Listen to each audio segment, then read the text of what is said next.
Getting kids moving is just another way, especially in those long blocks of time where sitting passively in their chairs are just not going to work. I mean, they don't work for adults. We get frustrated when we have PDs where we're sitting in our chair for a long time just listening to speakers drone on and on. So it's an immensely important thing to remember that and to try to incorporate some movement into our learning times with kids.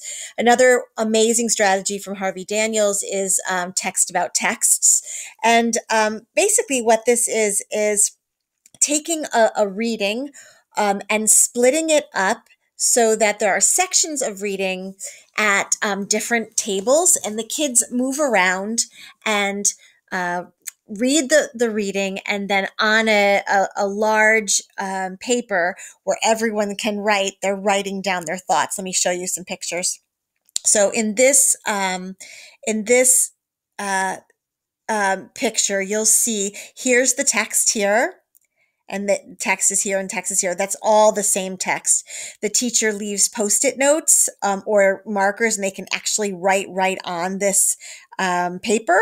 And as the kids are reading, they are thinking to themselves, what am I thinking? How can I speak about this? And then they're writing their thoughts on the paper, so that at the end of class, you have all of these pieces of writing where the kids have extended or shared their thinking about that section of the article. The one thing that I would change about this, and because especially now that we have so many sites at our fingertips, is I don't know if I would only leave the printed out text for students, because we want to make sure that all students have access to the text. So I may, on a Padlet or on a Google Doc, leave, table one um, text, and you could print it, on the Google Doc, and it's labeled table one.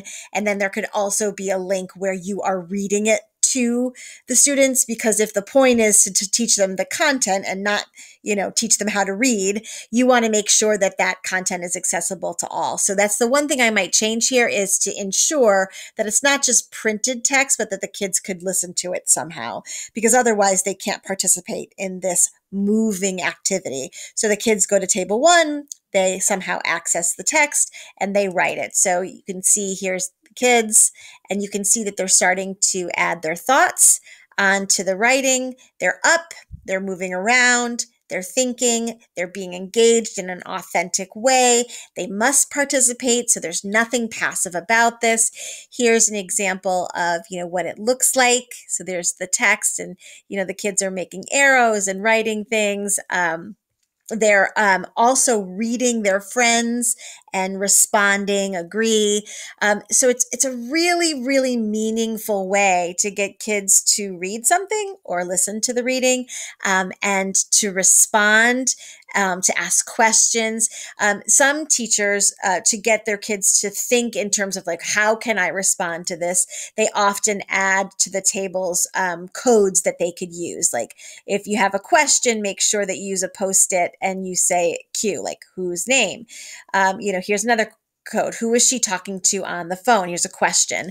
Annotation of text. This is just your thoughts and opinion. Response to a peer is an R. Response to the text is an RTT.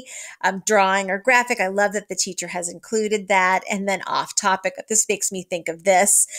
So that the kids have a code that they can add to the paper that's down with the text.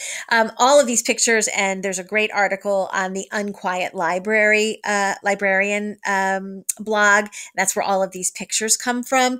But once again, it's a very, very simple, very little prep way to get kids engaged, and they're moving. They have to go from table to table and finish maybe 2 or 3 tables in order to get the article finished. But each section of the article, they're allowed to think, they're allowed to engage, they're allowed to use evidence to write. They're allowed to respond. And we know that all of these things is what makes learning deep and bonded, and really learned in a way that isn't going to be forgot, as opposed to something like memorization of notes. Once again, if you'd like to see this at play in a classroom, whether you're in kindergarten or teach 12th grade, I would love to come and show you how this would work. You can always email me at lfisher@gfsd.org.